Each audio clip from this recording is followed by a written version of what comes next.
Φίλες και φίλοι, καλησπέρα σας. Απόψε είναι 29 Οκτωβρίου του 2023. Η Τουρκία σήμερα γιορτάζει την επέτειο των 100 χρόνων από την ίδρυσή της. Σήμερα θεωρείται η ημέρα της ίδρυσής της. Θα κάνουμε μια αναφορά μετά. Να ξεκινήσουμε με κάποια σχόλια την απόψινή μας εκπομπή και θα πάμε στη ροή του προγράμματος. Πρώτα θα ήθελα να κάνω μια επιπλέον αναφορά σε σχέση με την επέτειο τη χθεσινή και το πόσο αποφασισμένος και ενωμένος ήταν ο ελληνικός λαός να προστατέψει τα ιερά και τα όσια, τα σύνορα τα οποία σήμερα αμφισβητούνται από μία μερίδα. Το 1981, τον Ιούνιο αν δεν κάνω λάθος, ήμουνα τετρatoετής στην Ευελπίδων και υπάρχει το παραδοσιακό μεγάλο ταξίδι της σχολής που γίνεται οι τετρatoετής πριν ορκιστούν ανθιπολογαγοί ή ανθιπύλαρχοι, κάνουν ένα ταξίδι σε όλη την Ελλάδα. Όντως πήγαμε στην Κατερίνη, είχαμε διανυκτέρευση στην Κατερίνη, αν θυμάμαι καλά. Ένας συμμαθητής μου, ήμασταν τετρatoετής τότε, ο Χρήστος ο Χαλκίδης, τώρα αντιστράτηγος στην αποστρατεία και επίτιμος διοικητής στρατιάς, με πήρε και πήγαμε στο χωριό του.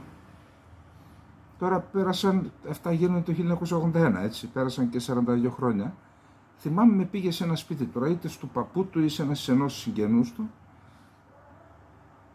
και εκεί είδαμε έναν παππού που του έλειπε νομίζω το ένα πόδι.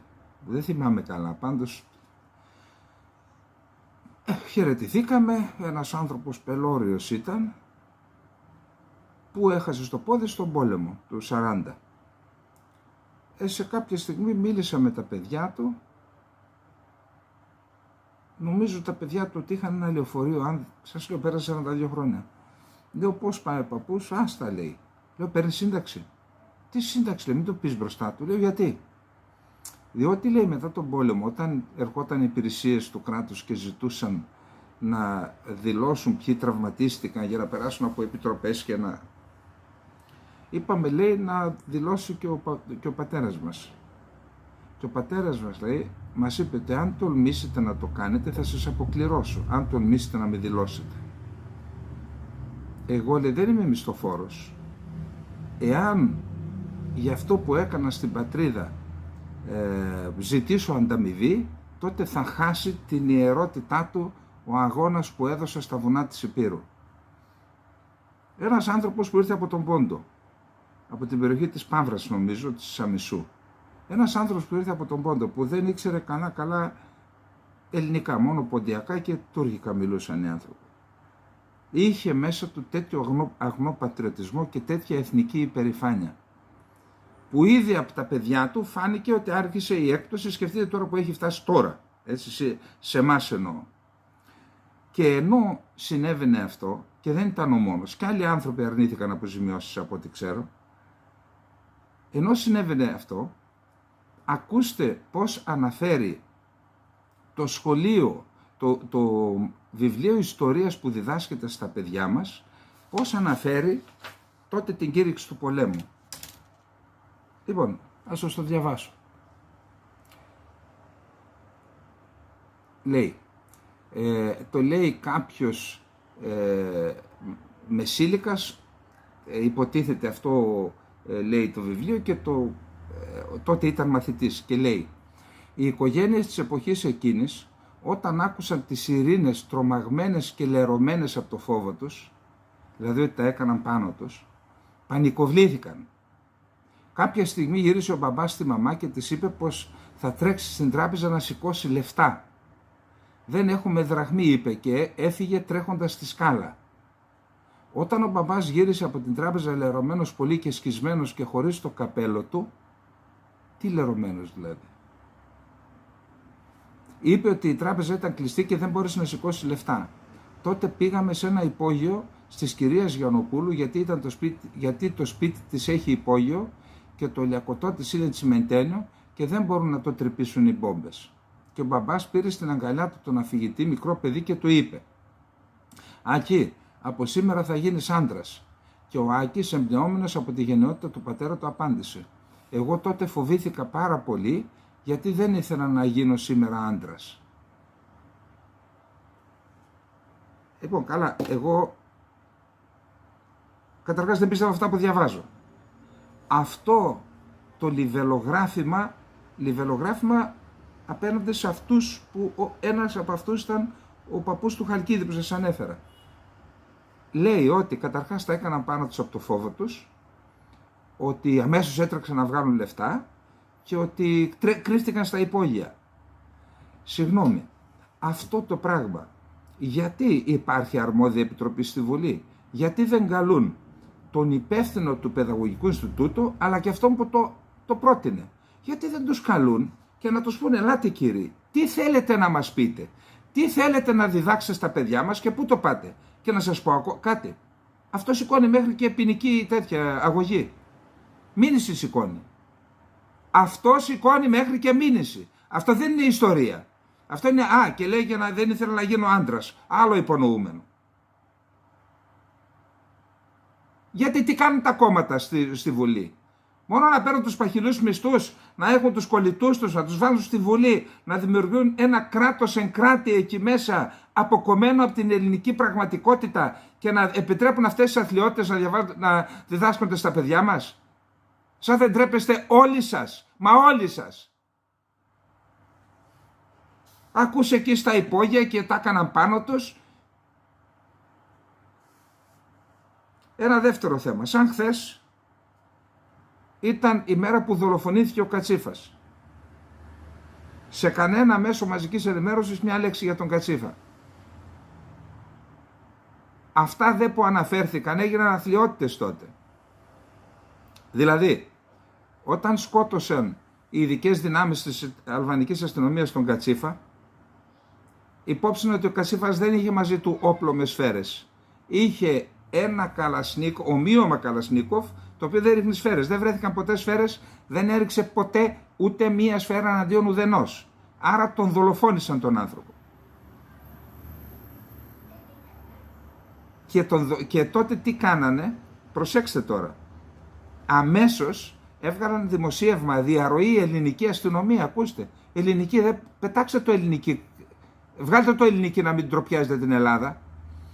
Διέρευσαν ότι εμπλέκεται σε ναρκωτικά, είχε κάποτε κάτι και το παιδί δεν είχε καμία σχέση, κάποιος τον έμπλεξε, αθωώθηκε.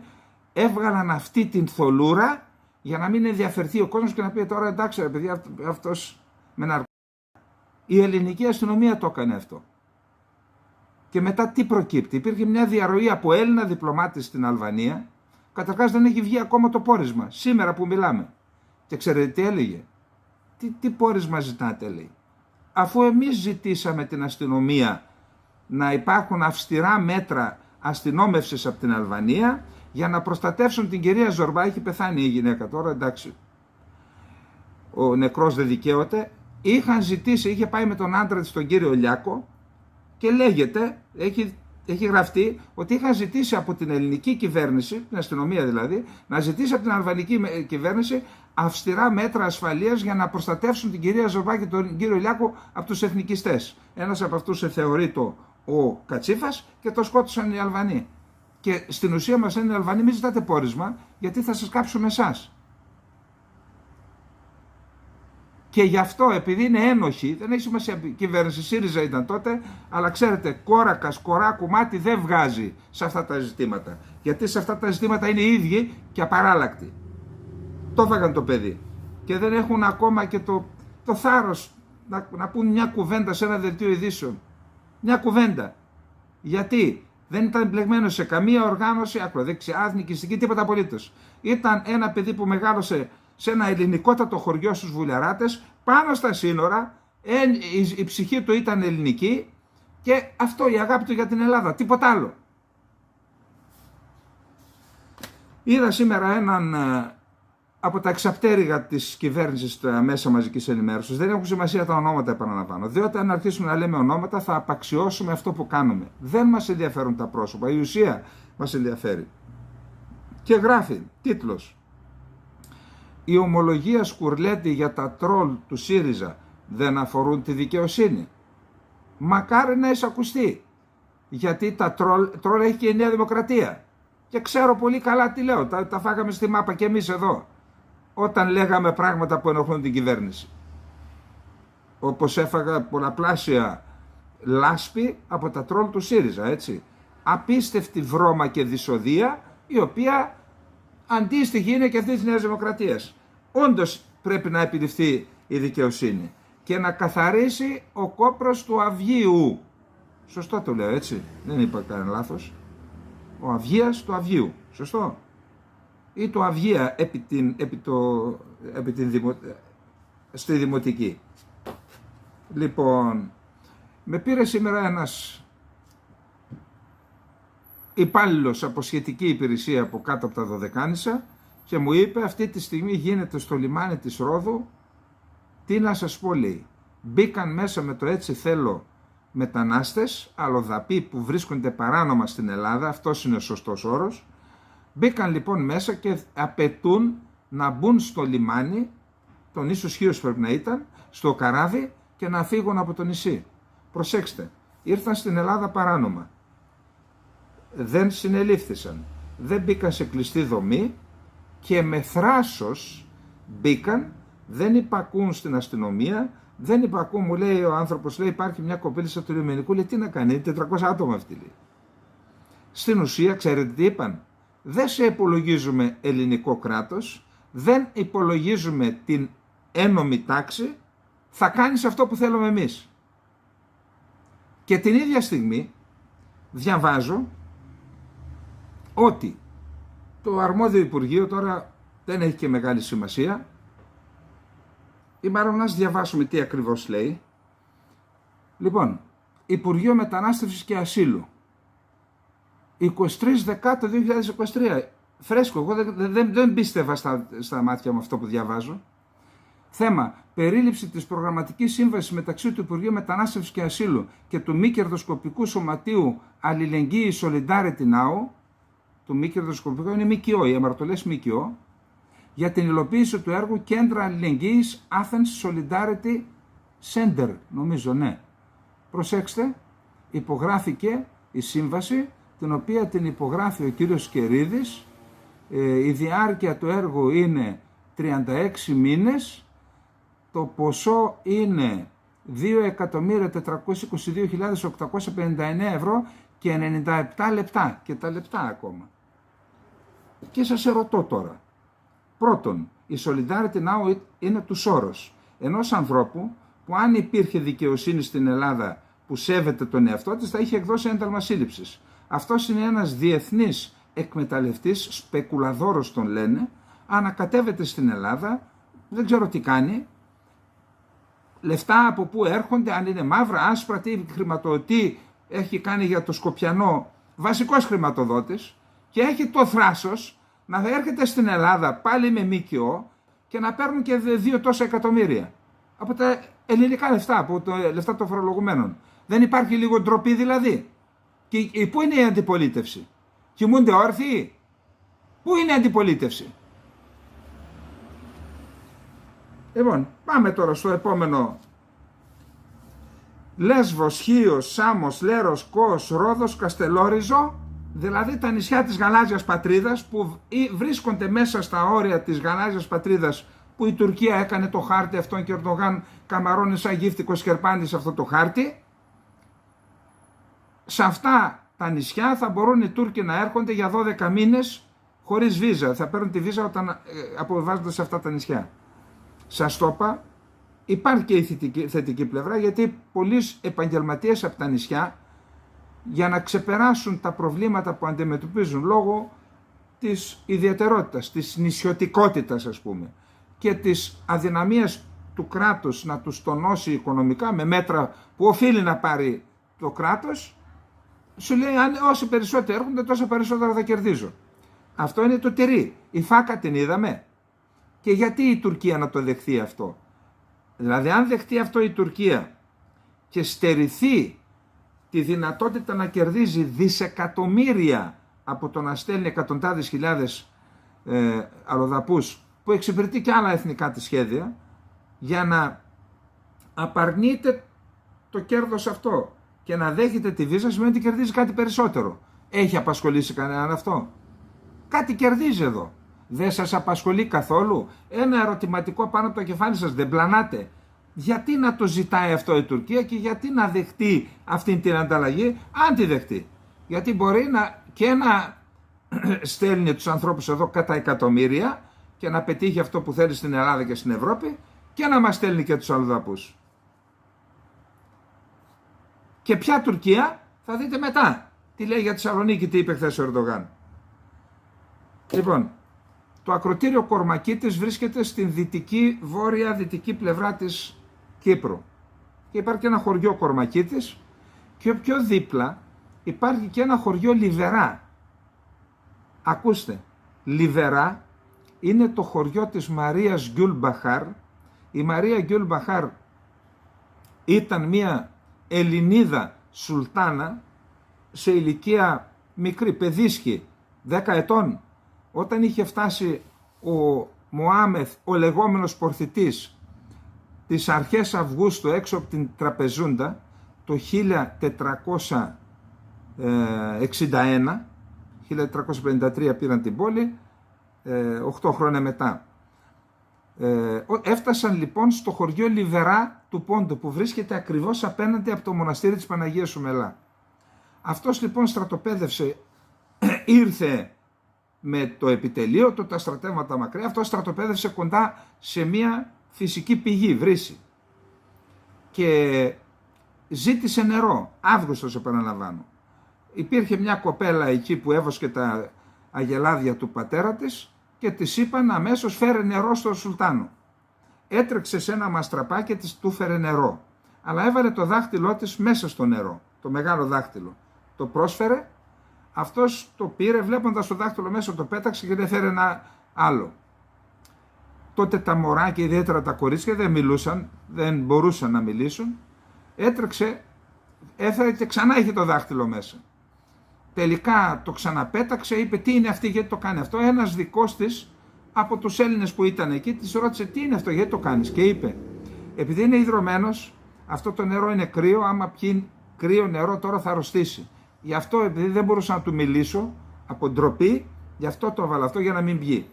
Αυτός λοιπόν είπε αυτή η κοπέλα έχει ήθος, θα την πάρω στο γιο μου όταν ενηλικιωθεί να παντρευτεί, και όντως την πήρε από μικρή, όταν ενηλικιώθηκε παντρεύτηκε με το γιο του Μουράτ, έγινε σουλτάνα, έγινε σουλτανομήτωρ, ο κανονίος σουλτάν, ο κανονίος ο μεγαλοπρεπής ήταν γιος της.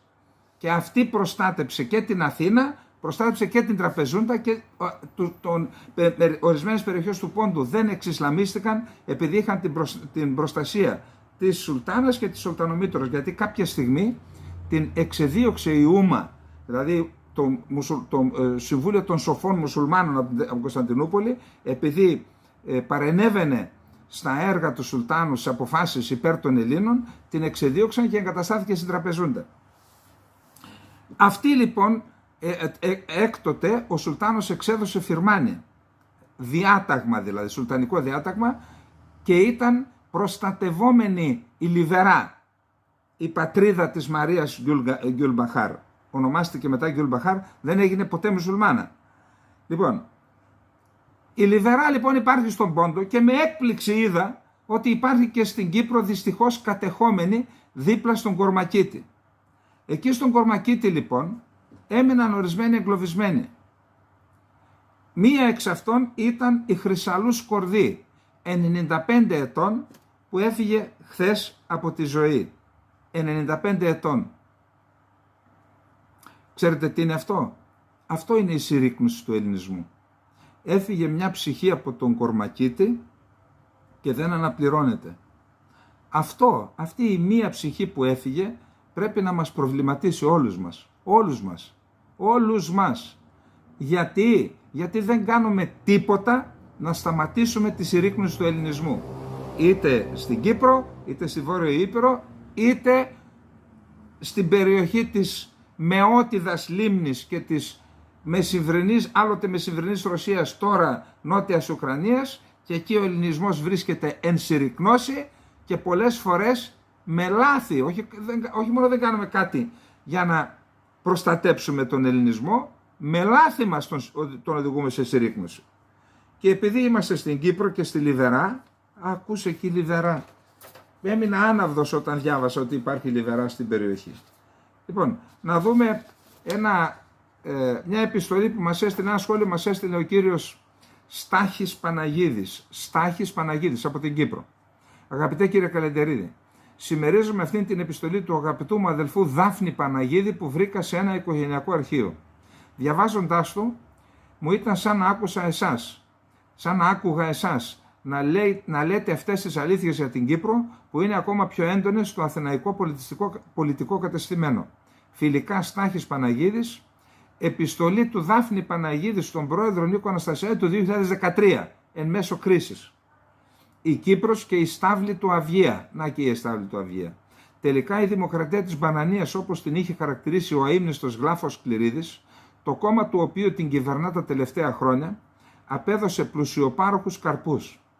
Αφού με την αλλοπρόσαλη πολιτική μας και τον διχασμό δώσαμε τη μισή Κύπρο στην Τουρκία, αρχίσαμε να ελαττούμε κάθε τι που είχε κάτι να αρπάξουμε. Όταν τρώνε από το μαλλί σου, λέει η λαϊκή παροιμία, φάε και εσύ να σου μείνει. Σου λέει, αφού θα στο φάνε, φάε και εσύ. Εννοεί από το μαλλί που μάζεψες.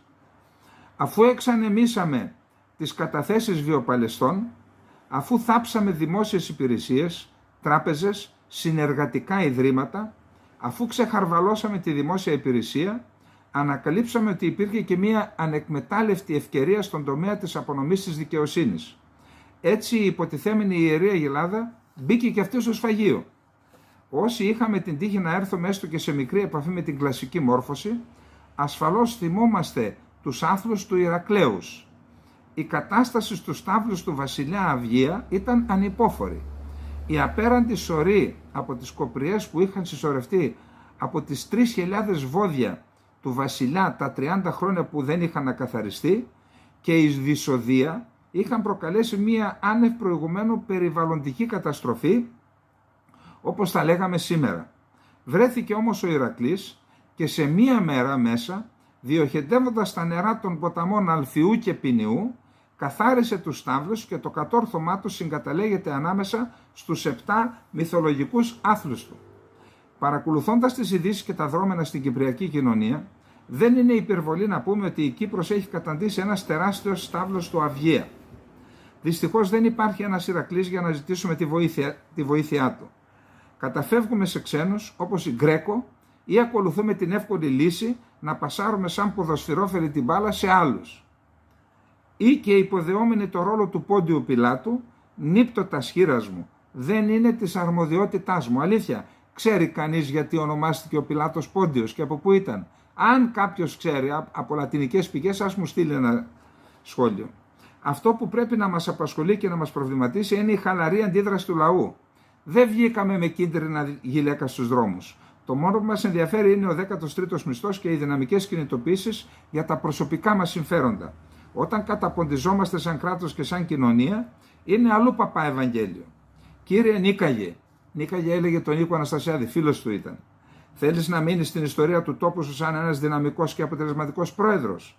Δράσε δυναμικά, βάλε τον Ιστέρη στην πληγή και αφαίρεσε τα καρκινώματα. Αυτό εξαρτάται από σένα και μπορείς. Η λύση εξαρτάται από την Τουρκία και δυστυχώς η λύση του Κυπριακού δεν είναι στο χέρι σου. Σου το λέει ένας φίλος σου, Δάφνης Παναγίδης. Τώρα, κύριε Στάχη και κύριε Δάφνη, η λύση εξαρτάται από εμάς, όχι από την Τουρκία. Θα εξαρτάται από την Τουρκία όταν την εναποθέσουμε το θέμα της λύσης στα χέρια της Τουρκίας. Να μην το κάνουμε. Λοιπόν, πάμε. Αυτά με τα σχόλιά μας. Πάμε στο δεύτερο θέμα. Πάμε Ισραήλ. Συνεχίστηκαν οι βομβαρδισμοί. Χθες χτυπήθηκαν 450 στόχοι. Επίσης είδα ότι ο Ισραηλινός στρατός με βάση ανακοίνωση του Παλαιστινιακής Ερυθράς Ημισελήνου ότι ο Ισραηλινός στρατός ζήτησε άμεσα την εκένωση του νοσοκομείου Αλ-Κουτς. Αλ-Κουτς σημαίνει Ιεροσόλυμα στα αραβικά. Επίσης διαβάζουμε ότι είναι παρόλο τον πόλεμο που έχει εντείνεται, ορισμένες περιοχές ήδη τις έχει καταλάβει ο Ισραηλινός στρατός. Κάπου είδα και μία σημαία ύψωσαν σε ένα κτίριο του Ισραήλ. οι διαπραγματεύσεις για το θέμα των ομήρων μεταξύ του Ισραήλ και της Χαμάς μέσω ενδιαμέσων φυσικά συνεχίζονται.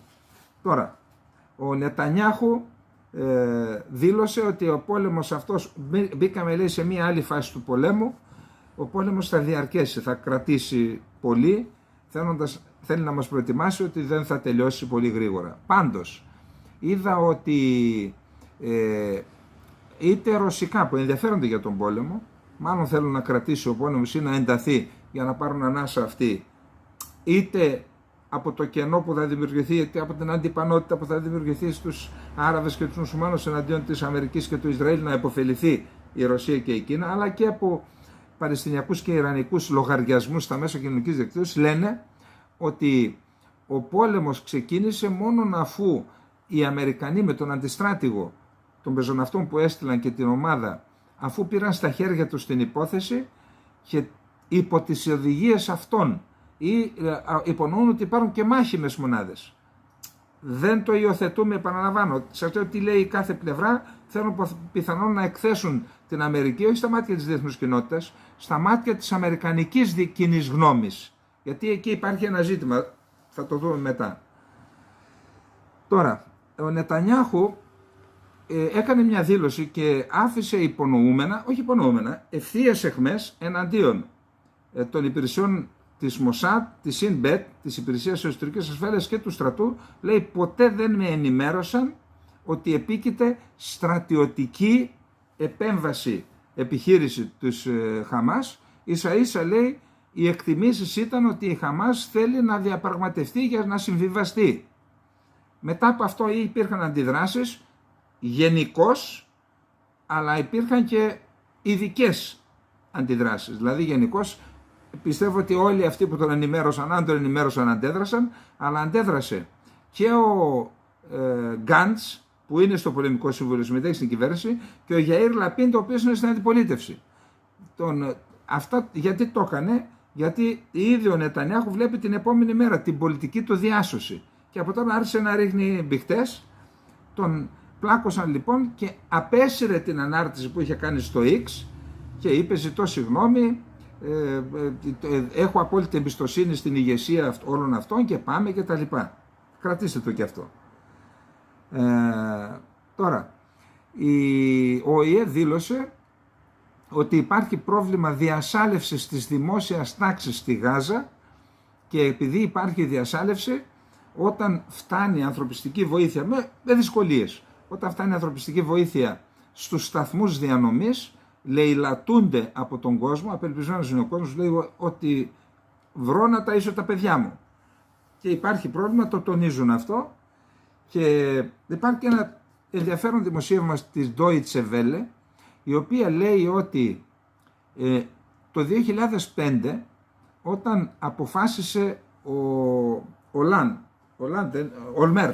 Ehud Olmert, ο τότε πρωθυπουργός, να αποσύρει τα στρατεύματα και να αυτοδιοικείται πλέον η Γάζα, 2005, έφυγαν από τη Γάζα 15.000 έπικοι που είχαν εκεί τα κτήματά τους και τα σπίτια τους, άλλοι με τη θέλησή τους και άλλοι τους υποχρέωσε το Ισραηλινό κράτος.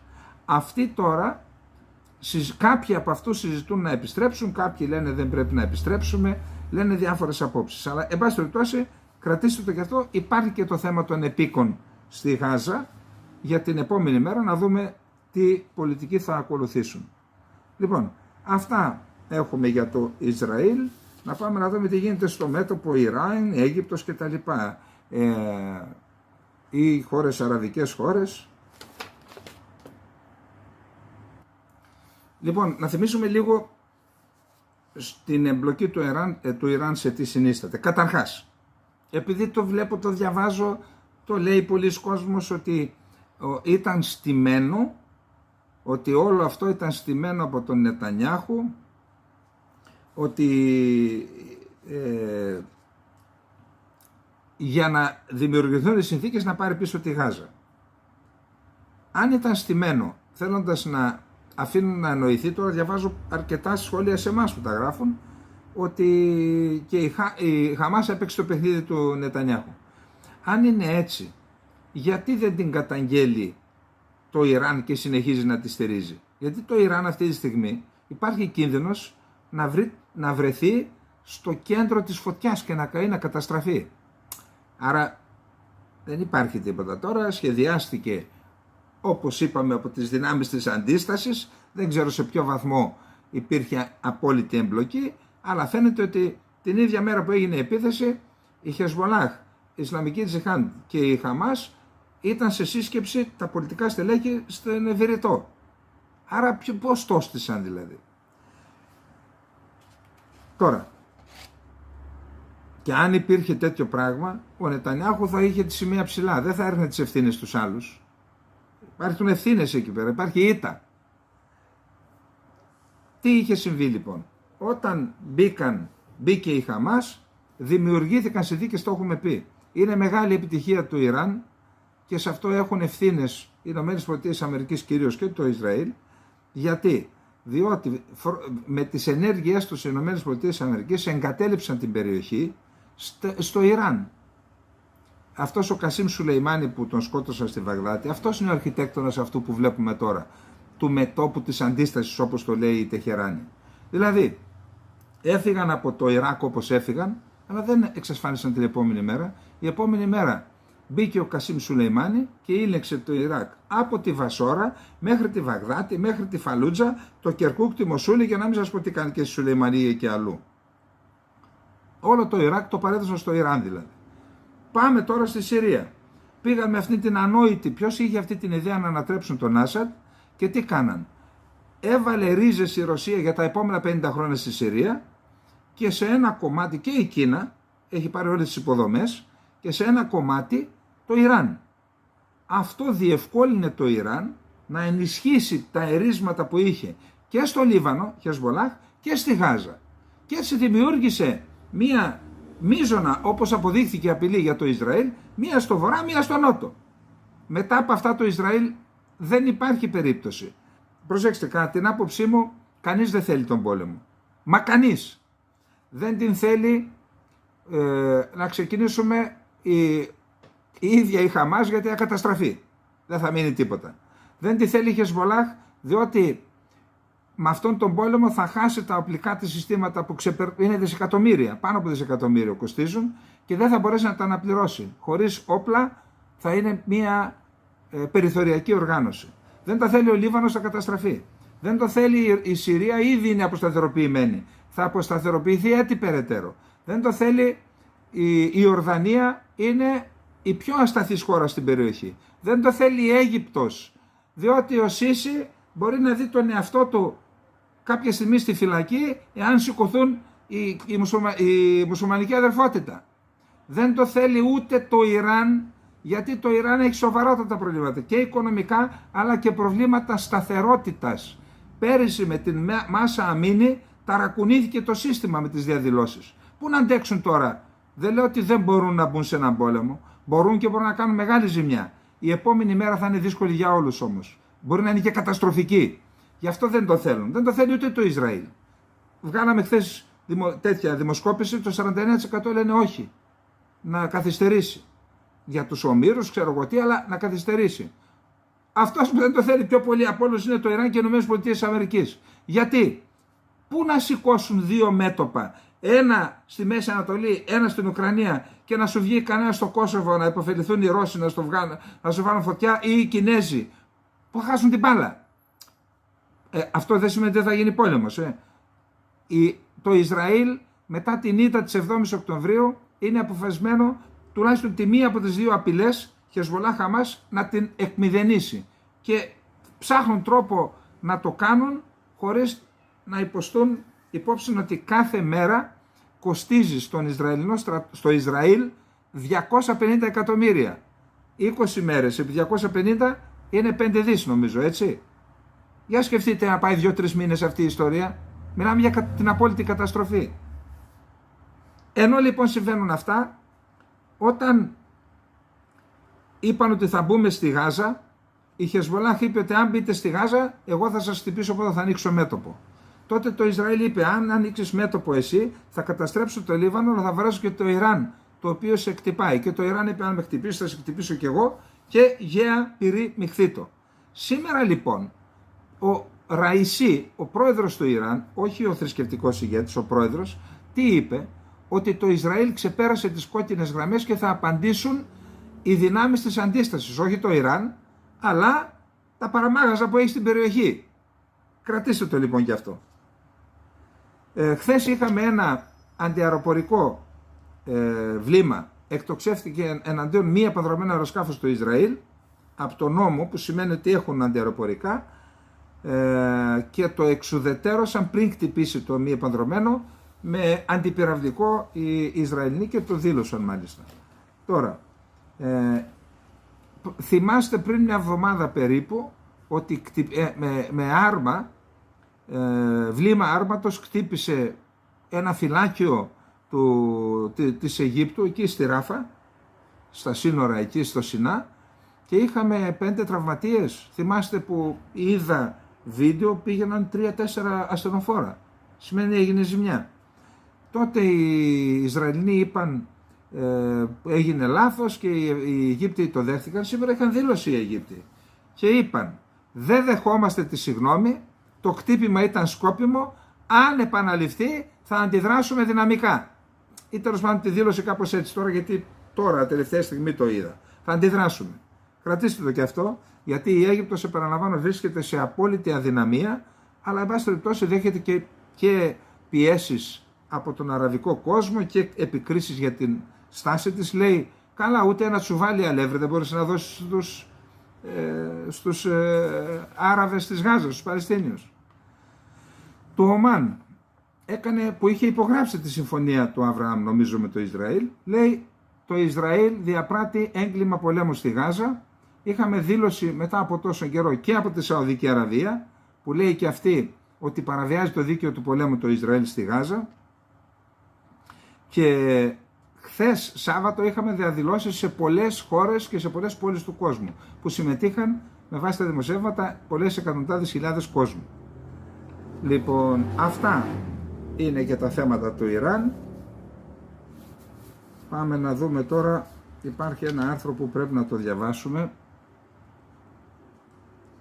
Ο Μάρκ Τσάμπιον, θυμάστε, διαβάσαμε αρκετά αρθρογραφίες στο Bloomberg. Καταρχάς να πούμε ότι είχαμε διαδήλωση σήμερα, πολλές χιλιάδες κόσμου λένε τα δημοσιεύματα, στο Μπρούκλιν, στο οποίο Μπρούκλιν κατοικούν από 1,6 έως 2 εκατομμύρια Εβραίοι και αρκετές χιλιάδες, εκατοντάδες χιλιάδες μουσουλμάνοι. Εκεί λοιπόν που είναι οι Εβραίοι, η πιο σημαντική συνοικία της Νέας Υόρκης που κατοικούν οι Εβραίοι, εκεί οι μουσουλμάνοι έκαναν διαδήλωση υπέρ της Παλαιστίνης. Που υπάρχει ένα θέμα εκεί, ασκείται πίεση στην αμερικανική κοινή γνώμη και στην αμερικανική κυβέρνηση. Γι' αυτό σήμερα ο Σάλιβαν είναι ο σύμβουλος εθνικής ασφάλειας του Λευκού Οίκου, έκανε δήλωση και είπε εμείς, για να δούμε τι ακριβώς είπε, δεν υποστηρίζουμε το θάνατο αμάχων, όποιος και να είναι αυτός, είτε είναι Ισραηλινός είτε είναι Παλαιστίνιος. Ήδη δηλαδή αρχίζουν και σε επίπεδο δηλώσεων, τέλος πάντων, παίρνουν κάποιες αποστάσεις. Πάντως έχουμε μεγάλη κινητοποίηση. Βλέπω ρωσικούς λογαριασμούς που δείχνουν μεγάλα μεταγωγικά αεροσκάφη να έρχονται στη Σούδα, στην Ελευσίνα, κυρίως όμως στην Ιορδανία, όπου εκεί ξεφορτώνουν. Λέει ότι η αφετηρία, το αεροδρόμιο που ξεκίνησαν, είναι μια περιοχή στην Αμερική όπου είναι τα Patriot. Άρα παίρνουν Patriot από εκεί, άλλα αντιπυραυλικά, τα μεταφέρουν στην Ιορδανία και από εκεί πιθανόν να τα δούμε να πηγαίνουν και στη Συρία. Γιατί εκεί δέχονται καταιγισμό πυρών οι Αμερικανοί. Κάπου είδα και ένα δημοσίευμα που λένε ότι υπάρχει πιθανότητα να φύγουν από την Ροζάβα, από τη βορειοανατολική Συρία. Αυτό θα είναι μια ήττα. Δηλαδή, σε απειλεί ο Ιρανός και φεύγεις. Άλλη μια ανοησία θα είναι η πολιτική των ΗΠΑ. Τα έχουμε πει, είμαι με τη Συρία, αγαπώ τη Συρία, είναι μια αδελφή χώρα, αλλά θεωρώ η παρουσία των Αμερικανών εκεί μπορεί να κάνει τελικά καλό και στον Άσαντ. Θα το πούμε άλλη μέρα αυτό για να μην τρώμε το χρόνο σήμερα. Κάνει καλό και στη Συρία. Λοιπόν, πάμε να δούμε τι λέει ο φίλος μας, ο Μάρκ. Γρήγορα να δούμε. Ο Γκουτιέρες καταρχάς είπε, η ιστορία θα μας κρίνει όλους. Επαναλαμβάνω την έκκλησή μου για ανθρωπιστική εκεχηρία στη Μέση Ανατολή, την ανεφόρον απελευθέρωση όλων των ομήρων και την παράδοση των άκρων απαραίτητων εφοδίων στην κλίμακα που απαιτείται στη λωρίδα της Γάζας. Όλοι πρέπει να αναλάβουν τις ευθύνες τους. Αυτή είναι η στιγμή της αλήθειας. Η ιστορία θα μας κρίνει όλους. Ανέφερε σε ανάρτησή του ο Γκουτιέρες. Να θυμίσω ότι ζητά το Ισραήλ την παραίτησή του, επειδή ο Γκουτιέρες είπε, μα λέει, η επίθεση της Χαμάς δεν συνέβη εν κενό, κάτι είχε προηγηθεί. Ότι οι άνθρωποι αυτοί καταπιέζονται, ότι υπάρχει επικισμός, υπάρχει κατοχή και αποτέλεσμα όλων αυτών ήταν. Και γι' αυτό ζήτησαν την παρέτησή του. Παρεμπιπτόντως μου γράφουν σχόλια και εδώ στο κανάλι θα δείτε. Σάβα, είσαι υπέρ της κατοχής και του επικισμού της Κύπρου? Γιατί θεωρούν ότι με αυτά που λέω ότι είμαι υπέρ της κατοχής Παλαιστινιακών εδαφών από τους Ισραηλινούς και υπέρ του επικισμού. Δεν είπα ποτέ αυτό. Είπα διεθνές δίκαιο, το δίκαιο, η αλήθεια, το δίκαιο, προκειμένου το διεθνές δίκαιο και τα εθνικά μας συμφέροντα. Άρα δεν είμαι ούτε υπέρ της κατοχής Παλαιστινιακών εδαφών από Ισραηλινούς, ούτε υπέρ του επικισμού, διότι με αυτόν τον τρόπο υπονομεύω την πολιτική της απελευθέρωσης της Κύπρου, την οποία την πιστεύω. Δίκαιη λύση στο Κυπριακό είναι απελευθέρωση της Κύπρου από ξένα στρατεύματα, κανένα ξένο στράτευμα, ούτε τουρκικό, ούτε αγγλικό, ούτε και ελλαδικό. Να είναι ένα κράτος όπως είναι η Μάλτα ή η Κύπρος. Ένα ελεύθερο κράτος, χωρίς επίκους και να κατοικούν πάνω στο νησί οι κάτοικοι του, οι νόμιμοι κάτοικοι του, με εγγυητή την Ευρώπη. Να εγγυάται την ισονομία και την ισοπολιτεία και η κυβέρνηση αλλά και η Ευρώπη. Αυτό. Άρα δεν είμαι. Πάμε πολύ γρήγορα να δούμε τι λέει ο Γκρόσμαν. Ο Τσάμπιον μάλλον. Λοιπόν, οι ΗΠΑ έχουν ζητήσει από το Ισραήλ να καθυστερήσει τη χερσαία εισβολή του στη λωρίδα της Γάζας, προκειμένου να βρεθεί χρόνος για να υπάρξει διαπραγμάτευση για την απελευθέρωση ομήρων και σύμφωνα με πληροφορίες να σπεύσουν να τοποθετήσουν επιπλέον αντιπυραυλική άμυνα, γίνεται σήμερα, στις στρατιωτικές βάσεις της Αμερικής σε όλη τη Μέση Ανατολή. Διότι τρώνε χτυπήματα από τους υπεργολάβους του Ιράν. Χωρίς αμφιβολία ο Νετανιάχου θα κάνει το χατήρι στον πιο σημαντικό σύμμαχό του. Θα χρειαστούν άλλωστε μόνο λίγες μέρες. Ο σημαντικότερος λόγος, ωστόσο, ώστε ο Ισραηλινός πρωθυπουργός να μην βιαστεί, είναι να είναι βέβαιος ότι κάνει το σωστό για το Ισραήλ, για να μην αναφέρουμε τη δική του φήμη, η οποία ήδη έχει πληγεί βαριά.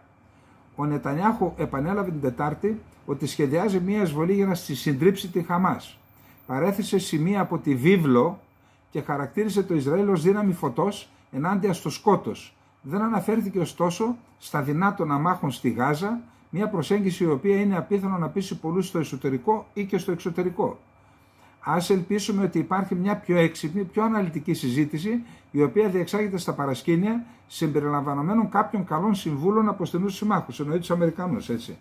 Το CNN αναφέρει ότι οι ΗΠΑ έστειλαν στο Ισραήλ ισχυρούς Αμερικανούς στρατιωτικούς συμβούλους, οι οποίοι εκφράζονται ενάντια σε μια γενική σαρωτική εισβολή.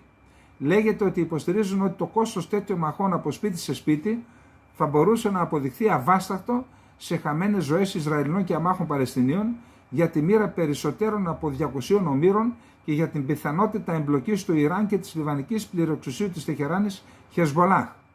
Ένας από τους συμβούλους ήταν διοικητής πεζοναυτών στη δεύτερη μάχη της Φαλούτζα, στην οποία συμμετείχαν περίπου 13.500 στρατιώτες από τη μία πλευρά και το πολύ 4.000 αντάρτες από την άλλη, οι οποίοι κρατούσαν την πόλη των περίπου 250.000 κατοίκων του Ιράκ. Η μάχη διήρκησε 6 εβδομάδες, στοίχησε τη ζωή σε περισσότερους από 60 στρατιώτες υπό την ηγεσία των ΗΠΑ και έως και σε 800 αμάχους, συν πολλούς άλλους τραυματίες. Οι μάχες ήταν βάναυσες.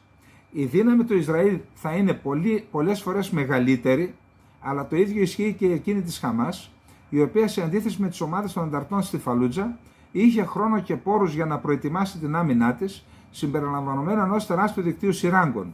Η Φαλούτζα είχε επίσης σύραγγες, αλλά ήταν πολύ λιγότερες. Η περιοχή την οποία το Ισραήλ έχει υποδείξει ως πεδίο μάχης ξεκίνησε με πληθυσμό περίπου 1,1 εκατομμύρια κατοίκους. Πρόκειται για ένα τεράστιο στρατιωτικό στόχο. Χωρίς αμφιβολία, ένας Ισραηλινός στρατός με υψηλό κίνητρο είναι εξοπλισμένος από κάθε άποψη για να το κάνει όσο λίγοι άλλοι μπορούν. Ενώ υπάρχει ισχυρή εσωτερική απέτηση για τον Νετανιάχου να λάβει αποφασιστικά δράση μετά από την τεράστια αποτυχία πληροφοριών και ασφάλειας της 7ης Οκτωβρίου. Με τόσο πολλούς εφέδρους να έχουν κληθεί και την οικονομία σε αδιέξοδο, υπάρχει και οικονομικό κόστος στην αναμονή. Ωστόσο αυτό το κόστος θα κλιμακωθεί δραματικά μόλις το Ισραήλ αρχίζει πραγματικά την επιχείρησή του, καθώς το κλισέ ότι οι πόλεμοι είναι πολύ πιο εύκολο να ξεκινήσουν παρά να τελειώσουν είναι επίσης αληθινό. Σε αυτό το σημείο δεν υπάρχει κανένα στοιχείο έκπληξης να χαθεί, ενώ η Χαμάς ήδη υπό έντονο αεροπορικό βομβαρδισμό θα εξασθενεί με τον καιρό. Αξίζει λοιπόν να παραμείνει κανείς, να περιμένει κανείς να εφαρμόσει μια πλήρη στρατηγική, όχι μόνο για να συντρίψει τη Χαμάς στρατιωτικά, αλλά ταυτόχρονα για να αποφύγει έναν ευρύτερο πόλεμο και να βγει από το πεδίο της μάχης με ένα σχέδιο και τη διεθνή υποστήριξη την οποία θα χρειαστεί το Ισραήλ για να βοηθήσει την οικοδόμηση μιας νέας πραγματικότητας στη Γάζα. Αυτό είναι κάτι για το οποίο ο πρόεδρος τον ΗΠΑ Τζο Μπάιντεν επιβεβαίωσε την Τετάρτη ότι πιέζει για την επόμενη μέρα. Αυτό είναι απλώς η αναγνώριση του προφανούς που ο Νετανιάχου δεν έχει ακόμη κάνει δημόσια. Δηλαδή ότι πρόκειται επίσης για μεγάλη πολιτική πρόκληση, επειδή το Ισραήλ θα πρέπει σε κάθε περίπτωση να ζήσει με τη συντριπτική πλειονότητα των Παλαιστινίων, οι οποίοι δεν είναι Χαμάς, καθώς και με τους Άραβες γείτονές του όταν τελειώσουν οι μάχες. Η Χαμάς, από όλα όσα έχει πει και κάνει, ελπίζει ξεκάθαρα σε μια μαζική Ισραηλινή απάντηση, η οποία θα βάλει φωτιά στην περιοχή και θα εκτρέψει τις δυνάμεις του Ισραήλ πολύ πέρα από τη μικροσκοπική λωρίδα γης στην οποία η ίδια η Ισλαμιστική οργάνωση διαχειρίστηκε επί χρόνια με άθλιο τρόπο. Αυτό το έχουμε πει και εμείς, έτσι, εντάξει. Έδειξε χωρίς αμφιβολία στις 7 Οκτωβρίου ότι παραμένει αφιερωμένη στην καταστροφή τόσο του Ισραήλ όσο και του εβραϊκού λαού. Πρέπει να τσακιστεί όμως το Ισλαμικό κράτος και να τσακιστεί όπως το Ισλαμικό κράτος και η Αλ-Κάιντα, ωστόσο κάτι τέτοιο είναι απίθανο να είναι μια γρήγορη ή απλή υπόθεση. Η λήψη του χρόνου, ο οποίος απαιτείται για την απομάκρυνση όσο των δυνατών περισσότερων αμάχων από σημεία όπου μπορεί να πάθουν κακό και προκειμένου να βεβαιωθεί κανείς ότι τους παρέχεται τροφή, νερό και καταφύγιο, έχει όχι μόνο διπλωματικό και ηθικό νόημα, αλλά και στρατιωτικό. Το ίδιο ισχύει και για την εξέφραση χρόνου για περισσότερες διαπραγματεύσεις για το ζήτημα των ομήρων.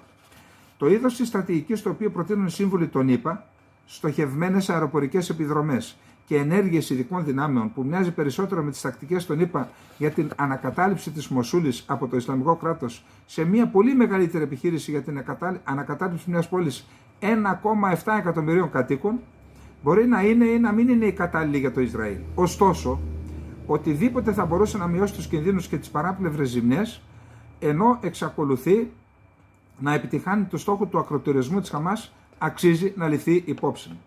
Σε τελική ανάλυση, εναπόκειται στο Ισραήλ και στους στρατηγούς του να αποφασίσουν πώς θα υπερασπιστούν τη χώρα τους. Και το Bloomberg News ανέφερε ότι μια αναβαθμονόμηση των επιλογών μπορεί ήδη να βρίσκεται σε εξέλιξη. Ωστόσο, η συμβουλή στενών φίλων του Τελ Αβίβ να μην αφήσει το θυμό και συνεπώς τη Χαμάς να αποφασίσει το ρυθμό της απάντησης έχει λίγα μειονεκτήματα.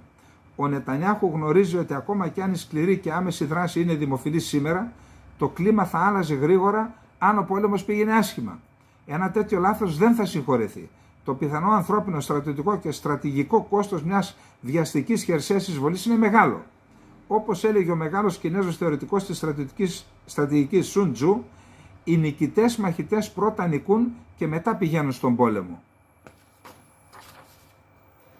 Αυτό πάντως που είπε ο Σουν Τζου, πρώτα να νικήσει και μετά να πας στον πόλεμο, είναι ένα μυστικό που πρέπει να το μάθουμε κι εμείς. Άρα, εξασφαλίζεις εκ των προτέρων ότι νίκησες, ότι όλες οι συνθήκες είναι τέτοιες που σου έχουν εξασφαλίσει τη νίκη, είσαι ήδη νικητής και μετά πας στον πόλεμο απλά για διεκπεραιωτικούς λόγους, και αυτό δεν σημαίνει ότι είμαστε υπέρ του πολέμου, αλλά λέμε έτσι. Λοιπόν, αυτά και με το τέταρτο θέμα. Να πάμε στο πέμπτο μας θέμα, Ουκρανία-Ρωσία. Αλήθεια, τι γίνεται εκεί, παιδιά?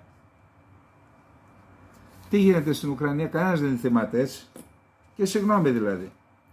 Την κατάθλιψη του Ζελένσκι δεν τη λαμβάνει κανείς υπόψη του. Τι κάνει αυτός ο άνθρωπος χωρίς δημοσιότητα τώρα? Και χωρίς βοήθεια, έτσι.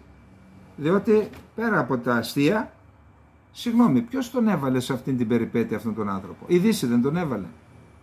Και τι, δίνοντας 150 δισεκατομμύρια ξοφλήσαμε και θυσιάστηκαν εκατοντάδες χιλιάδες άνθρωποι? Αν ήθελε η Δύση ΗΠΑ. Το ΝΑΤΟ, ο Στόλτεμπεργκ, άμα ήθελαν να νικήσουν τη Ρωσία, ας στέλναν στρατεύματα στην Ουκρανία να τους κοπανίσουν και να τους νικήσουν. Γιατί δεν το έκαναν και άφησαν να βολοδέρνουν οι Ουκρανοί τώρα να καταστρέφεται η χώρα τους. Ήδη η Αυδίιβκα διαβάζω ότι είναι υποπερικύκλωση. Δεν έχει ρωσική πηγή, διαβάζω ότι έφυγε κρυφά το στρατηγείο το οποίο ήταν υπεύθυνο για την άμυνα της πόλης με το στρατηγό και το επιτελείο. Έφυγαν εκτός Αυδίιβκα για να μην εγκλωβιστούν και πιαστούν εχμάλωτοι, αλλά έφυγαν κρυφά, γιατί αν έφευγαν φανερά θα λιποτεκτούσαν οι στρατιώτες. Οι Ρώσοι δήλωσαν ότι κατέρριψαν 35 μη επανδρομένα αεροσκάφη στην περιοχή της Ταυρικής Χερσονήσου, της Κριμαίας δηλαδή, και είχαμε σήμερα το πρωί πυρκαγιά σε ένα διελιστήριο στην επαρχία του Κρασνοντάρ. Λένε ότι έσβησε γρήγορα, προφανώς από επίθεση με μη επανδρομένο αεροσκάφος. Τώρα, ο Λαυρόφ, είδα εκτενείς δηλώσεις, ταχώνει στην Αμερική. Συγγνώμη τώρα για το ταχώνει, ότι η Αμερική δεν ψήφισε τα ψηφίσματα που είναι για την ανθρωπιστική βοήθεια. Εδώ αυτό που συμβαίνει στο Συμβούλιο Ασφαλείας δείχνει ένα αδιέξοδο. Ότι η ανθρωπότητα, οι νικητές του Δευτέρου Παγκοσμίου Πολέμου έκαναν τον Οργανισμό Ενωμένων Εθνών και το Συμβούλιο Ασφαλείας για να παρεμβαίνει σε μείζωνα ζητήματα και να αποφεύγονται καταστροφές, ακόμα και πόλεμοι παγκόσμιοι, έτσι. Εδώ φαίνεται ότι πλέον έχει φτάσει σε αδιέξοδο και αυτό δεν είναι καλό για την ανθρωπότητα. Γιατί η κοινωνία των εθνών την έκαναν οι νικητές του Πρώτου Παγκοσμίου Πολέμου, τον Οργανισμό Ενωμένων Εθνών τον έκαναν οι νικητές του Δευτέρου Παγκοσμίου Πολέμου. Μία μεταξέλιξη του Οργανισμού Ενωμένων Εθνών μπορεί να γίνει μόνο από μία τέτοια καταστροφή, από το Τρίτο Παγκόσμιο Πόλεμο. Δυστυχώς, τι να πω τώρα. Και προσπαθούν τώρα να αποκομίσουν πολιτικά ή γεωπολιτικά κέρδη ή εντυπώσεων οι Ρώσοι από τους Αμερικανούς, οι Αμερικανοί από τους Ρώσους για αυτά τα ψηφίσματα που βάζει ο ένας βάιτος στον άλλο. Λοιπόν, ο Λουκασένκο, νομίζω ίσως αν είχαμε κάποια στιγμή, αν εξελιχθούμε, θα βάζουμε τη δήλωση της ημέρας. Η δήλωση της ημέρας ανήκει στο Λουκασένκο, ο οποίος τι είπε, ξέρετε, ο πρόεδρος της Λευκορωσίας. Λέει είναι σε αδιέξοδο και επιχειρησιακό και πολιτικό. Και η Ουκρανία και η Ρωσία να καθίσουν στο τραπέζι να βρουν λύση. Είπε δηλαδή ο Λουκασένκο, ο βασικός συνεργάτης του Πούτιν, ότι η Ρωσία είναι σε επιχειρησιακό και πολιτικό αδιέξοδο στην Ουκρανία. Είπε λεπτομέρειες. Κανένας δεν μπορεί να κερδίσει, ούτε αντεπίθεση πάει κανένα της Ουκρανίας, ούτε οι Ρώσοι μπορούν να πάρουν εδάφη. Είναι σε αδιέξοδο. Τώρα, εγώ δεν ξέρω σε τι αποσκοπεί αυτή η δήλωση και δεν με νοιάζει και ποιος είναι ο Λουκασένκο. Καλά τα είπε. Αυτή είναι η πραγματικότητα. Τώρα, αν θα καθίσουν στο τραπέζι για να διαπραγματευτούν, δεν ξέρω. Επίσης, οι Ρώσοι μεταφέρουν δυνάμεις στη Συρία. Δηλαδή, παρότι έχουν ένα μέτωπο εκεί, μεταφέρουν δυνάμεις στη Συρία, εννοώ του τακτικού στρατού, μάχημες δυνάμεις, και κάτι διαβάζω και αρκετά δημοσιεύματα ότι συνεχίζει να είναι ισχυρή η παρουσία της Βάγνερ στην περιοχή. Για το χειρότερο σενάριο αυτά, έτσι. Λοιπόν, πάμε γρήγορα και γρήγορα πραγματικά όμως, δεν έχει πολύ εδώ. Ο Γουάν που βρίσκεται, τελείωσε η επίσκεψή του, έκανε δηλώσεις στις Ηνωμένες, τρίμερη επίσκεψη είχε και είπε ο δρόμος, λέει, για το Σαν Φρανσίσκο, 11 με 19 νομίζω είναι η σύνοδος των κρατών της Ασίας εκεί, φόρουμ, ένα οικονομικό φόρουμ είναι, ήταν να συναντηθεί ο Σι Τζίνπινγκ με τον οικοδεσπότη τον Τζο Μπάιντεν. Λέει δεν είναι σίγουρο αυτό, ο δρόμος, λέει, για το Σαν Φρανσίσκο δεν είναι ομαλός. Αυτό τι σημαίνει τώρα, δεν ήμασταν εκεί, έτσι.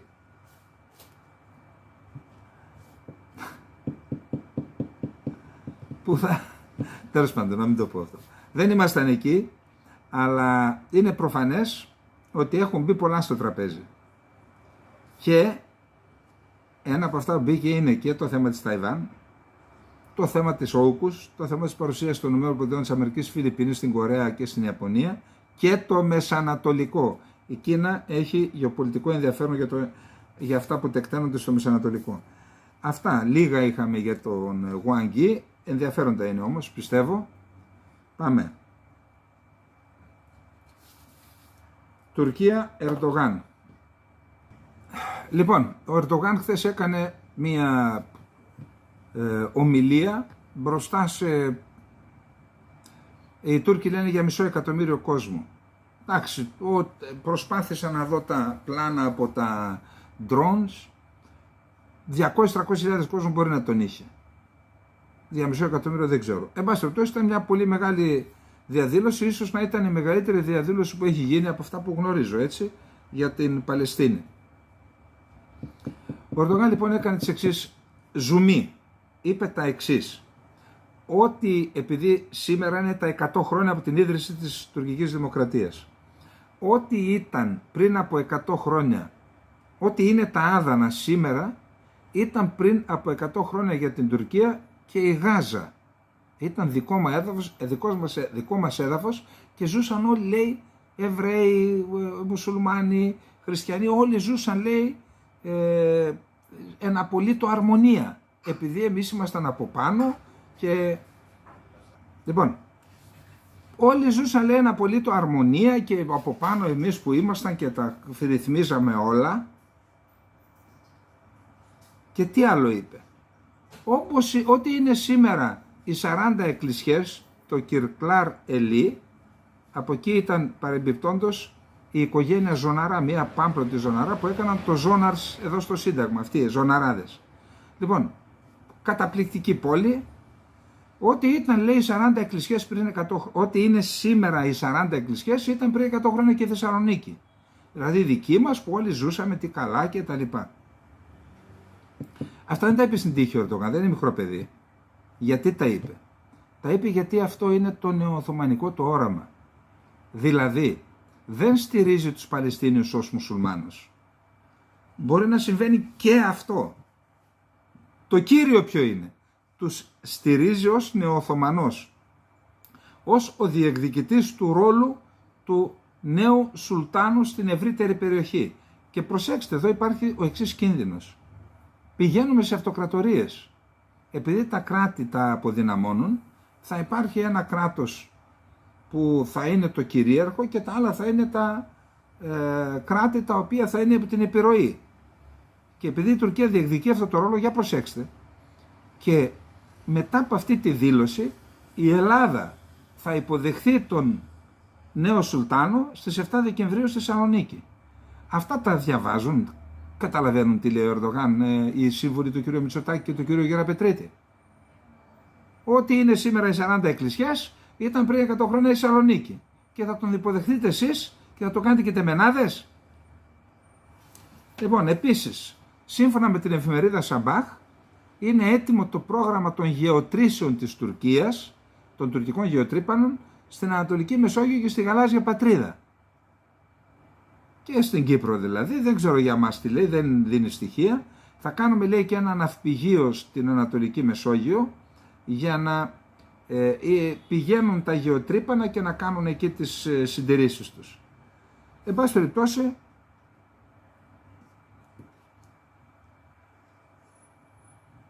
αυτά είπε ο κύριος Ερντογάν, κρατήστε το και αυτό και να πάμε να δούμε τώρα τι γίνεται στην Κύπρο πολύ γρήγορα. Στην Κύπρο αρχίζει τις εργασίες στο γεωτρύπανο της ΕΝΗ, το Transocean Barents, η οποία θα διαρκέσουν, λέει, πρόκειται σύμφωνα με ανεπίσημες πληροφορίες για γεώτρηση αξιολόγησης επιβεβαίωσης του αποθέματος φυσικού αερίου που είχε εντοπιστεί κατά την αρχική ερευνητική γεώτρηση Κρόνος 1, καλοκαίρι του 2022, η οποία έδειξε προκαταρκτικά την ύπαρξη αποθέματος περίπου 2,5 τρισεκατομμυρίων κυβικών ποδιών φυσικού αερίου. Προφανώς η νέα γεώτρηση για την οποία μίλησε τον Αύγουστο του 2022 η ΕΝΗ είναι η Κρόνος 2 που ξεκινά την ερχόμενη εβδομάδα από το Transocean Barents και οι εργασίες υπολογίζονται να κρατήσουν μέχρι το τέλος του Ιανουαρίου του 2024. Αυτό βρίσκεται στο θαλασσοτεμάχιο 6, στο οποίο η Τουρκία έχει διεκδικήσεις. Να δούμε αν η Τουρκία προβάλλει ενστάσεις ή κάνει καμιά κίνηση. Αν δεν κάνει κίνηση, δικαιούμαστε να υποπτευόμαστε ότι μπορεί να έχει κάτι συμφωνηθεί. Μην κουνέστε τώρα, αφού θα το μοιραστούμε το αέριο. Τι μας είπε ο κύριος Φιντάν όταν πήγε στα κατεχόμενα? Να πάμε σε μια συμφωνία τύπου Ισραήλ-Λιβάνου. Έτσι. Κάτι τέτοιο συζήτησε με τον Χοκστάιν, την Ούλαν, τον Μπάγιατ και τους εδώ τους συνομιλητές. Να δούμε. Λοιπόν, αυτά για την Κύπρο και πάμε τώρα λίγο στην Ελλάδα πολύ γρήγορα.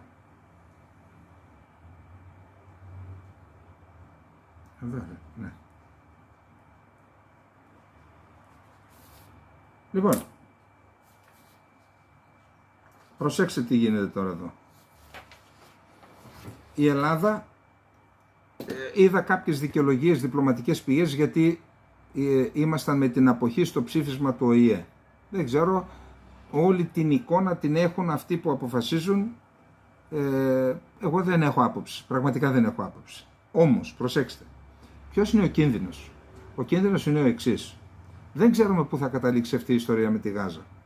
Εάν γίνουν και άλλα εγκλήματα κατά της ανθρωπότητας που γίνονται στη Γάζα, έτσι. Έγκλημα κατά της ανθρωπότητας, έγκλημα πολέμου ήταν η τρομοκρατική ενέργεια της Χαμάς στις 7 Οκτωβρίου. Εντάξει. Αυτό όμως δεν νομιμοποιεί τα εγκλήματα που κάνει το Ισραήλ, έτσι.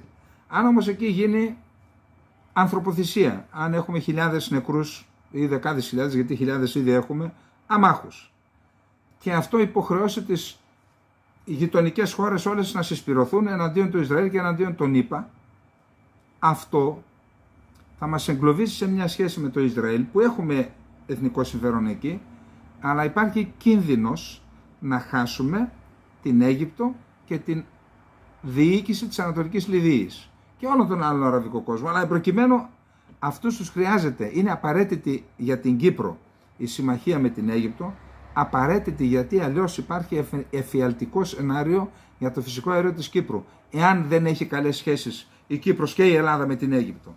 Εφιαλτικό σενάριο, θα λαιλατηθούν τα πάντα, μην τραχτεί ολόκληρο το νησί στον αέρα. Άρα η Ελλάδα πρέπει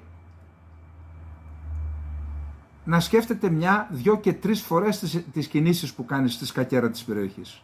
Αν χάσουμε την Αίγυπτο, καταστραφήκαμε, και την Ανατολική Λιβύη. Καταστραφήκαμε. Γιατί αυτό τι σημαίνει? Ότι αυτοί όλοι θα συσσωματωθούν σε μία συμμαχία με την Τουρκία. Και αυτό είναι η καταστροφή και της Κύπρου και της Ελλάδας. Και δεν θα μας σώσει τότε ούτε το Ισραήλ ούτε η Αμερική. Δεν μας έσωσαν ποτέ δηλαδή. Γι' αυτό ισορροπημένη πολιτική, ούτε οι σαποστάκηδες αυτά είναι ανοησίες. Όχι. Είπαμε. Αλήθεια, δίκαιο, διεθνές δίκαιο και εθνικό συμφέρον. Και τα συμμαχικά και τα εταιρικά και ΝΑΤΟ και Ευρωπαϊκή Ένωση, όλες αυτές οι υποχρεώσεις πάνω απ' όλα θα είναι το εθνικό συμφέρον. Με βάση αυτό να πάμε. Για να δείτε εδώ τι συμβαίνει τώρα. Η ύπαρξη των υποδομών στο ΖΟΡ επιταχύνει, και μιλάμε για το φυσικό αέριο της Κύπρου και για την Αφροδίτη, το κοίτασμα Αφροδίτη που πρέπει να πάει στην Αίγυπτο. Δεν υπάρχει άλλη λύση. Λέει ένας ο πρώην υπεύθυνος μεταφορών ενεργειακών της Κυπριακής Δημοκρατίας, ένα καταπληκτικό άρθρο, είναι 15 σελίδες. Προσέξτε. Η ύπαρξη των υποδομών στο ΖΟΡ, το αιγυπτιακό κοίτασμα, σαφώς διευκολύνει και επιταχύνει τις επιτούμενες εργασίες σε βαθμό που στο Υπουργείο Ενέργειας θεωρούν πως δεν πρέπει να αποκλειστεί το ενδεχόμενο ο Κρόνος να πάρει χρονικό προβάδισμα για εμπορική εκμετάλλευση έναντι άλλων κοιτασμάτων στην Κυπριακή ΑΟΣ. Η ανακάλυψη του αποθέματος φυσικού αερίου στο Κρόνος 1 έγινε τον Αύγουστο του 2022. Θα γίνει αξιολόγηση του κοιτάσματος του Κρόνου με την ΕΝΗ τις επόμενες εβδομάδες. Εάν επιβεβαιωθούν οι ποσότητες φυσικού αερίου που είναι αρκετά ικανοποιητικές, 2,5 τρισεκατομμύρια κυβικά πόδια, θα είναι μια σημαντική ανακάλυψη για την ΕΝΗ και προφανώς και για την Κύπρο. Μίλησα γι' αυτό με τον κύριο Ντεσκάλτσι, είναι ο ΣΕΟ της ΕΝΗ. Η πλησιέστερη διαδρομή αξιοποίηση είναι προς το ΖΟΡ, το Αιγυπτιακό. Μια ανακάλυψη της ΕΝΗ στην ΑΟΣ της Αιγύπτου που συνδέεται με υποθαλάσσιους αγωγούς, γιατί και το ΖΟΡ είναι της ΕΝΗ. Το απόθεμα του Κρόνος 1 θα μπορούσε στη συνέχεια να μεταφερθεί στην Αίγυπτο για υγροποίηση και εξαγωγή. Οι πολύ καλές σχέσεις που υπάρχουν μεταξύ Κύπρου και Αιγύπτου θα πρέπει να συνεχιστούν και να ενισχυθούν ακόμα περισσότερο, ούτως ώστε να επεκταθούν και να αξιοποιηθούν και στον ενεργειακό τομέα. Είναι όμως σημαντικό να αναφερθεί το εξής για σκοπούς προβληματισμού. Οι συνεχείς αναφορές μας στο Ισραήλ και η απόφαση για σύσταση τεχνικών επιτροπών από τις δύο χώρες για να διερευνήσουν τα ενεργειακά θέματα, συμπεριλαμβανομένων του φυσικού αερίου και της ηλεκτρικής διασύνδεσης Κύπρου-Ισραήλ, παρόλο που επικρατούνται, μπορεί να αφήσουν τη λανθασμένη εντύπωση ότι προωθείται μια πιο επιλεκτική προνομιακή σχέση με το Ισραήλ σε σύγκριση με την Αίγυπτο. Αυτά δεν έχουν να κάνουν με τον πόλεμο, έχουν να κάνουν με άλλα κόλπα που γινόταν από την κυβέρνηση της Κύπρου και μπορούσαν να παρασυγηθούν από την Αίγυπτο. Σε καμιά περίπτωση δεν πρέπει να αφαιθούν να δημιουργηθούν λανθασμένες εντυπώσεις ή σκιές που θα μπορούσαν να διασαλεύσουν τις αρμονικές σχέσεις μεταξύ των δύο κρατών. Εάν υπάρξουν αμφιβολίες λόγω έλλειψης καθαρών θέσεων από μέρους μας, αυτό θα αποβεί καταστροφικό για την Κύπρο, γιατί χωρίς την Αίγυπτο πιθανόν δεν θα μπορέσει να αξιοποιηθεί το φυσικό αέριο της Κύπρου. Θα την τρινάξει στον αέρα την Κύπρο, να το θυμάστε αυτό. Εκ των πραγμάτων φαίνεται ότι η Αίγυπτος είναι η μόνη μας επιλογή για αξιοποίηση του κοιτάσματος Αφροδίτη και ίσως και των άλλων κοιτασμάτων, της Ένη που είπα πριν λίγο. Συνεπώς, του χρόνου, θα πρέπει να καταβληθεί κάθε δυνατή προσπάθεια να εξαλειφθούν άμεσα οποιασδήποτε σκιές που πιθανόν έχουν δημιουργηθεί. Ο άνθρωπος αυτό το έγραψε μάλλον πριν τον πόλεμο. Προσέξτε τώρα τι γίνεται με τα καινούργια που κάνουμε. Από Χ, η Γαλλία, σύμμαχός μας, είπε ναι στον ανθρωπιστικό διάδρομο. Η Αίγυπτος, σύμμαχός μας, είπε ναι. Εμείς είπαμε από Χ. Ήδη υπάρχουν σκιές. Άμα προσθέσουμε κι άλλες, προσέξτε τώρα. Συνεπώς θα πρέπει να καταβληθεί κάθε δυνατή προσπάθεια να εξαλειφθούν άμεσα οποιασδήποτε σκιές που πιθανόν έχουν δημιουργηθεί. Παραέχουν δημιουργηθεί. Η έκρηθμη και επικίνδυνη κατάσταση που έχει πρόσφατα δημιουργηθεί στην περιοχή μας είναι ακόμα ένας λόγος που θα πρέπει να πάρθουν οι σωστές και τολμηρές αποφάσεις και να ενεργήσουμε άμεσα. Τώρα που διαφαίνεται ότι υπάρχει μια δυνατότητα να προχωρήσει η εκμετάλλευση του κοιτάσματος Αφροδίτη από τις εταιρείες κολοσσούς που έχουν το δικαίωμα εκμετάλλευσής του. Διαφορετικά, είναι αμφίβολο αν θα υπάρξει άλλη ευκαιρία στο μέλλον. Προσέξτε, γιατί το λέω αυτό. Εγώ πιστεύω ότι εντάξει, μπορούμε να αντιληφθούμε τι γίνεται, αλλά δεν θέλω να το αναφέρω τώρα εδώ. Αυτή η τακτική της οπαδοποίησης. Αν πεις άλλη άποψη ότι είσαι με τη Χαμάς, αυτό είναι η καταστροφή της πολιτικής σκέψης και όχι μόνο. Η καταστροφή θα είναι της Κύπρου και της Ελλάδας. Η Ελλάδα πρέπει να σκέφτεται πολυδιάστατα. Δεν μπορεί να πάει μονοδιάστατα. Αυτές τις πολιτικές ανοησίες που ακούω, διαβάζουν διάφοροι. Πραγματικά, δηλαδή, και εγώ δεν τα ξέρω. Διαβάζω όμως. Διαβάζω, ψάχνω να δω ρε παιδιά τι γίνεται. Να κάνουμε μια κίνηση, τι επιπτώσεις θα έχει. Ψάξτε λοιπόν. Μη γίνεστε οπαδοί κανενός. Κανενός. Ούτε αυτά που λέμε εδώ να τα δέχεστε ως θέσφατο. Ψάξτε, διασταυρώστε και κάντε τη δική σας άποψη. Λοιπόν, αυτά. Καληνύχτα, να είστε όλοι και όλοι καλά.